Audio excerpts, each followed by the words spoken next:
हरे कृष्णा। ओम नमो भगवते वासुदेवाय नमः। आप सभी भक्तों का दिन शुभ और मंगलमय रहे। भगवान विष्णु की कृपा आप सभी पर सदा सर्वदा बनी रहे। प्रिय भक्तगणों, आज से आप हर दिन वैशाख मास महात्म्य की कथाओं का स्मरण करेंगे। पुराणों में कहा गया है कि कार्तिक मास से उत्तम भादो मास होता है और भादो मास से उत्तम वैशाख का महीना होता है। अगर आप आज पहली बार इस वीडियो को देख रहे हैं तो आप हर दिन नियम से इन कथाओं को जरूर सुनिए, क्योंकि कोई भी पौराणिक कथा हो उसे बीच में अधूरा सुनने से दोष लगता है। इसलिए आपको जब भी समय मिले इन कथाओं को आप श्रवण कर सकते हैं।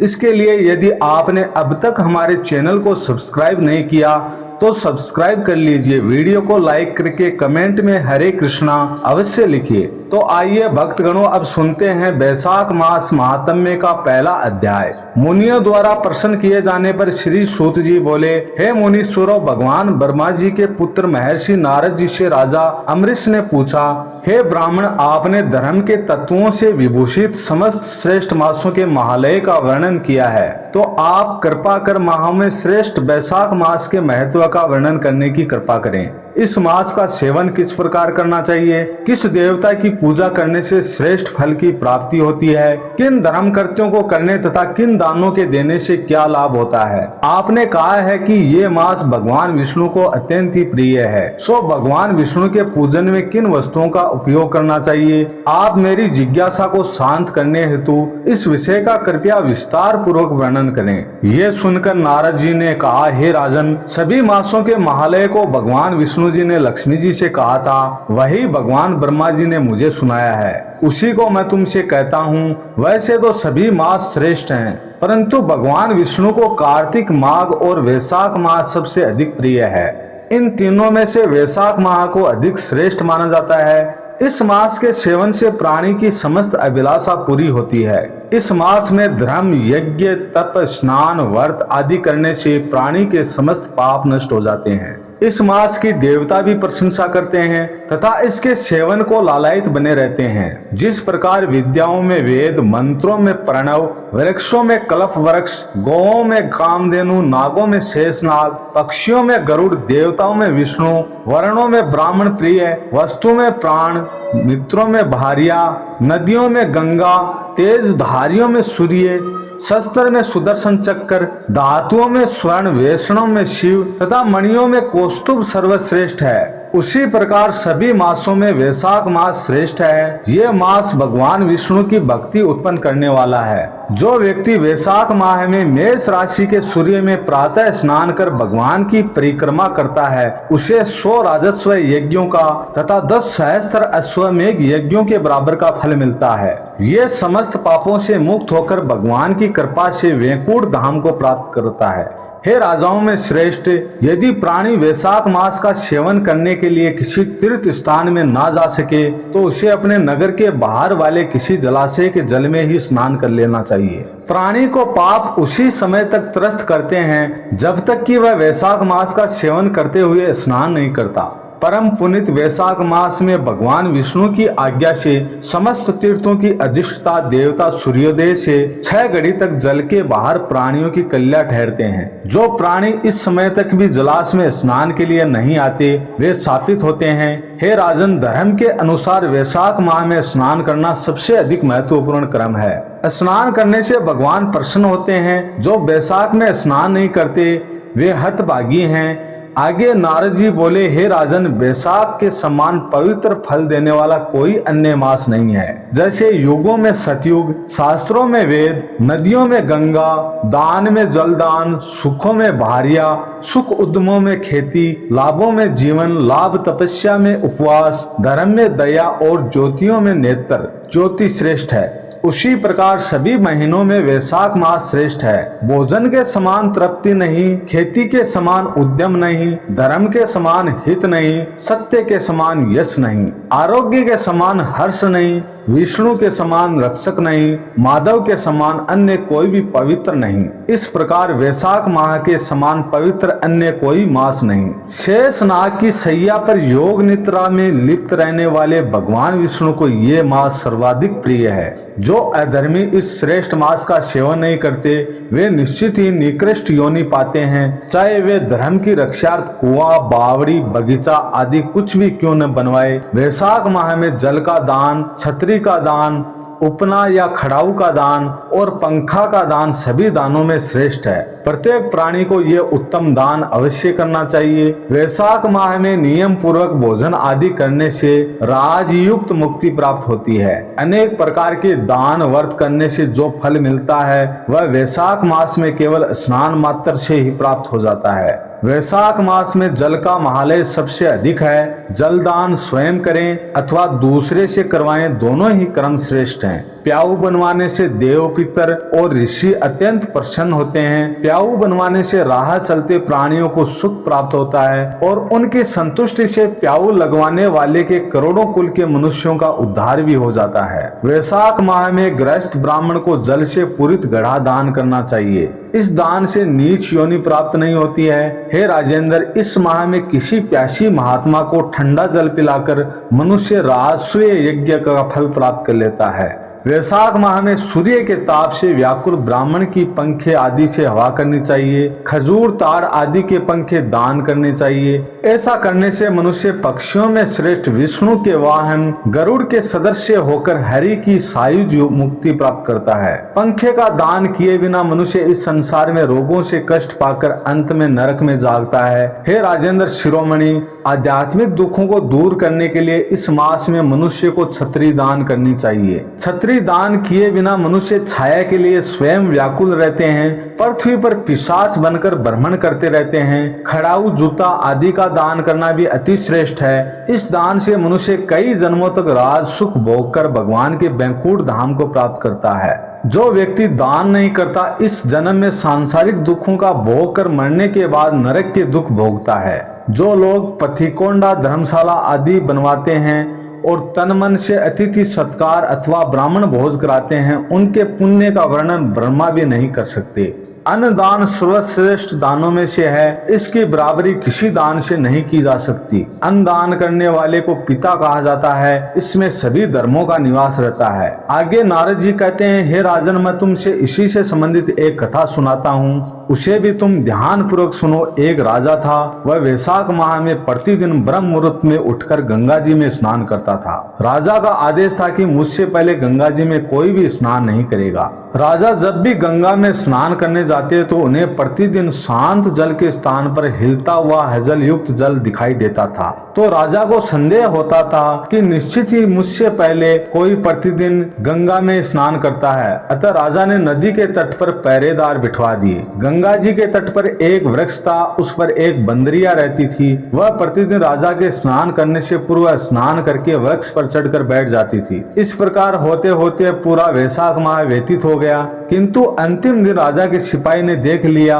और उस बंदरिया को पकड़कर राजा के पास ले गई और कहा, ये बंदरिया आपसे पूर्व प्रतिदिन गंगा जी में स्नान करती है। उधर राजा की प्रतिज्ञा थी कि यदि कोई भी स्त्री मुझसे पूर्व स्नान करती होगी तो मैं उससे विवाह कर लूंगा। इसलिए राजा को बंदरिया के साथ विवाह करना ही पड़ा। वैशाख माह के पुण्य से बंदरी के गर्भ ठहर गया। 9 मास पूर्ण होने पर बंदरी ने राजा से पूछा कि शिशु के जन्म के समय मुझे क्या करना चाहिए। राजा ने महल में एक घंटी लगवा दी और बंदरिया से कहा कि जब तुम्हें दर्द हो तो उसे बजा देना, मैं संपूर्ण प्रबंध कर दूंगा।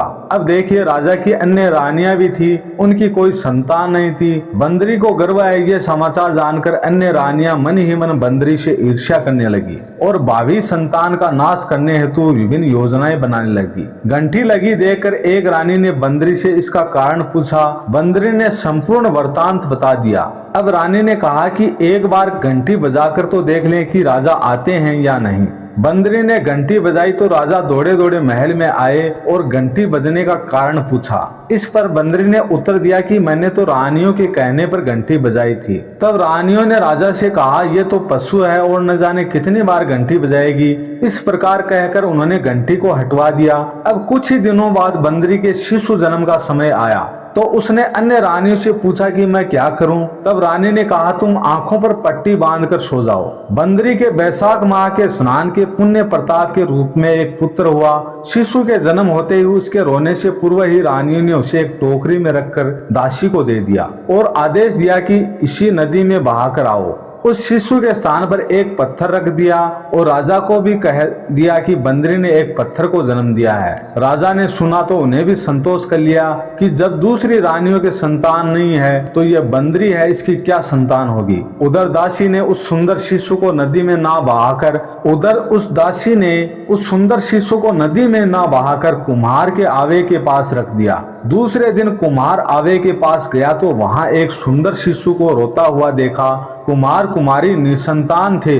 उन्होंने उस शिशु को अपने लिए भेजी हुई भगवान की भेंट माना और बड़े ही प्रेम से शिशु का लालन पालन करने लगी। कुछ बड़ा होने पर बालों से यह ज्ञात हुआ कि वह रानी बंदरी का पुत्र है, जिसको रानियों ने मरवाना चाहा था। एक दिन वह बालक कुमार के बनाए हुए मिट्टी के हाथी घोड़े लेकर पनघट पर जाकर बैठा और कहने लगा, आओ रे मेरी मिट्टी के हाथी घोड़े, पानी पियो। जब दासी हंसने लगी और बोली, अरे मूर्ख, कभी मिट्टी के हाथी घोड़े भी पानी पीते हैं क्या? इस पर उस बालक ने कहा कि कभी बंदरिया के भी पत्थर जन्म लेता है क्या?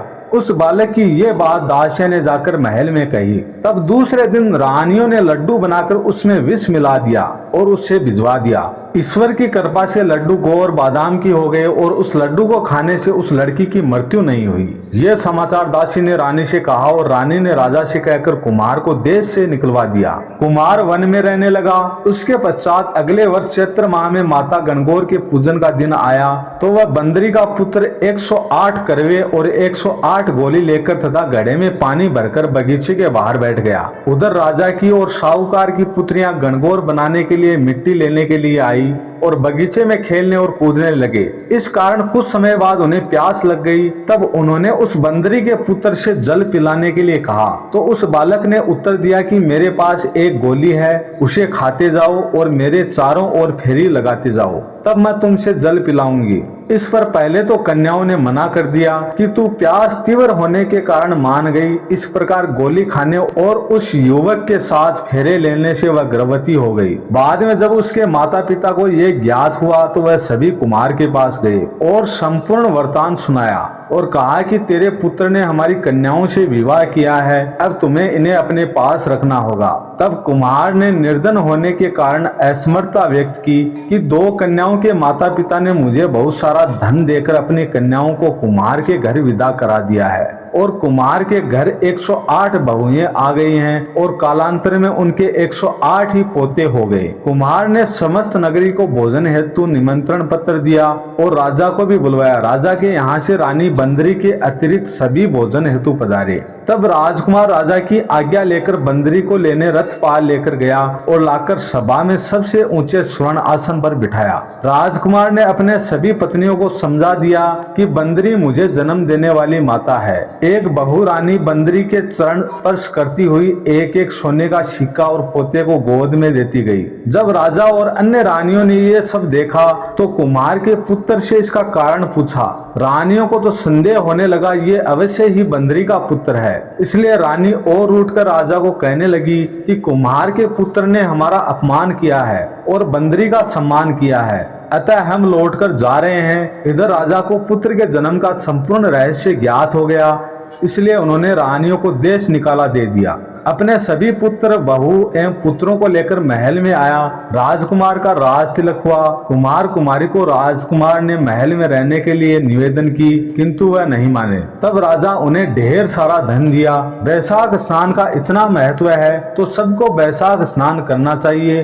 बंदरी ने बैसाख स्नान किया तो उसे राजा का राज्य, पुत्र, बहुएं आदि प्राप्त हुई। हे ईश्वर, जैसे बंदरी को पुण्य मिला इस प्रकार हमें भी पुण्य देना। तो बोलिए हरे कृष्णा, ओम नमो भगवते वासुदेवाय नमः। माता लक्ष्मी करी कृपा करो हृदय में वास, मनोकामना सिद्ध कर पुर है मेरी काज। सिंधु सुता विष्णु प्रिय नत सर बारंबार, रिद्धि सिद्धि मंगल प्रदत्त शिर बारंबार। यही मोर अरदास हाथ जोड़ विनती करूं, सब विधि करूं सुहा। जय जननी जगदम्बिका सिंधु सुता माँ सुमिरो तोही, ज्ञान बुद्धि विद्या दो मोही। तुम समान नहीं कोई उपकारी, सब विधि रह आस हमारी। जय जगत जननी अंबिका, सबके तुम ही हो सवाल बा, तुम ही हो घट घट के वासी, विनती यही हमारी खासी। जग जननी जय सिंधु कुमारी, दनन की तुम हो हितकारी, बनव नित्य तुम्हा महारानी, कृपा करो जग जननी भवानी, कही विधि स्तुति करो। तिहारी सुधी ली जय अपराध विसारी, कृपा दृष्टि चित मन ओरी, जगत जननी विनती सुन मोरी। ज्ञान बुद्धि जय सुख की दाता, संकट हरो हमारी माता। शीर सिंधु जब विष्णु मथा, 14 रतन सिंधु में पायो, 14 रतन में तुम सुख राशि। सेवा की जो तू प्रभु बने दासी, जब जब जन्म जहाँ प्रभु लेना, रूप बदलता है सेवा कीना। स्वयं विष्णु जब नर तनु धारा, लेनम अवधपुरी अवतारा, तुम प्रकट जनकपुर माही, सेवा कियो हृदय पुलकाही। अपनाते ही अंतर्यामी, विश्व विदित त्रिभुवन के स्वामी, तुम सब प्रलय शक्ति नहीं आनी, कह तक महिमा कह बखानी। मन कर्म वचन करे के वाई, मन इच्छित वांछित फल पाई। तज छल कपट राई, पूजहि विविध भांति मन लाई, और हाल में कहो बुझाई। ये पाठ करे मन लाई, ता हो कोई कष्ट न होई, मन इच्छित फल पावे फल सोई। त्राही त्राही जय दुख निवारिणी, त्रिविध ताप भव बंधन हारी। जो ये चालीसा पढ़े और पढ़ाए, इसे ध्यान लगाकर सुने सुनावे, ताको कोई ना रोग सतावे, पुत्र आदि धन संपत्ति पावे। पुत्रहीन और संपत्तिहीना, अंधा बधिर कोडी अति दीना। विप्र बुलाए के पाठ कराओ, शंका दिल में कभी न लाओ। पाठ कराओ दिन चालीसा, ता कर कृपा करे गोरीसा। सुख संपत्ति बहुत सी पावे, कभी नहीं काह की आवे। बैसाख मास करे जो पूजा, ते ही स अन्य और नहीं दूजा। प्रतिदिन पाठ करे मन माही, उस सम कोई जग में नाही।